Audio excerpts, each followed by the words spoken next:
enlever la biopsie.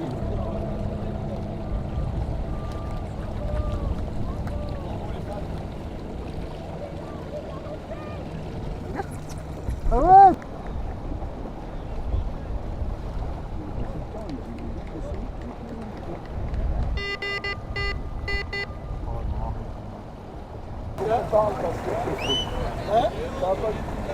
Ça va aller un peu dans le matin pour faire des images.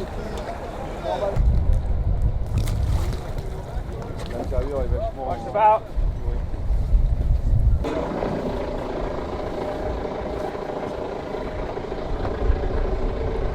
Yeah. Nice to meet you. Nice to meet you. Yes, fine. Good. Enjoy it? Yes. Super food. Could I introduce you to Suzanne? Voilà.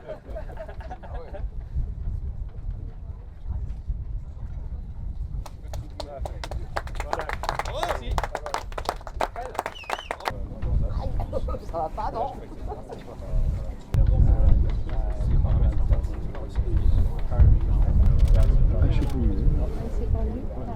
Parce que je commence à me sentir bien sur le bateau. Il y a encore des moments, je suis en deçà de ce que j'aimerais faire parce que c'est un gros bateau.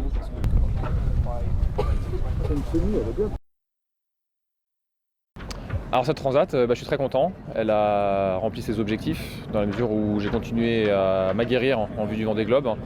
Je me sens vraiment mieux que jamais sur ce bateau. Voilà, on ne fait qu'un, ça y est, j'ai vraiment senti qu'on s'adoptait l'un l'autre. Je me sens vraiment bien dessus. J'ai rien cassé, ce qui est quand même super parce qu'on a eu des conditions assez variées. Et ces bateaux-là, il y a souvent des petites choses qui cassent. Et là, ça s'est vraiment très bien passé. Donc le bateau est quand même relativement prêt à maintenant 5 mois de l'échéance. Donc c'est une super satisfaction. Le bémol, c'est d'un point de vue sportif.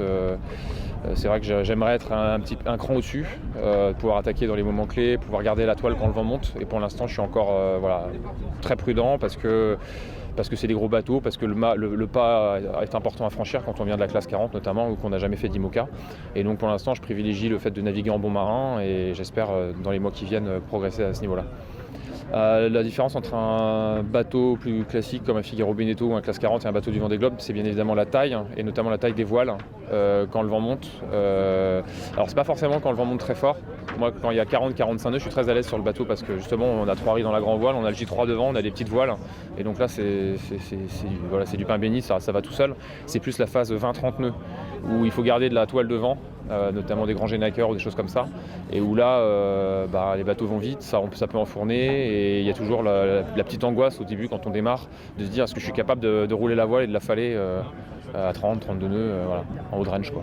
Ouais, je prends la mesure de ce qui m'attend dans la mesure où je m'y prépare depuis longtemps, j'en rêve depuis longtemps de ce Vendée Globe, et bien évidemment j'ai encore du travail à accomplir pour être prêt pour le jour J, mais je pense que j'ai une démarche assez carrée au niveau de ma préparation, en m'entourant de bonnes personnes au niveau du bateau, en achetant le bon bateau aussi, et plus que jamais je pense que j'y arriverai. Sur ce prochain tour du monde, la seule chose qui me fasse peur, c'est la casse. C'est de me dire mon rêve s'arrête parce qu'il y a un truc stupide qui a cassé ou parce que j'ai fait une bêtise à bord. Pour le reste, j'ai pas d'angoisse particulière. J'en ai tellement envie depuis tellement longtemps que voilà, j'y vais. Alors j'y vais pas les yeux fermés comme un fou. J'y vais vraiment en ayant vraiment pris conscience de ce qui m'attendait. Et voilà, je suis habité par une envie dévorante de Grand Sud et de Vendée Globe.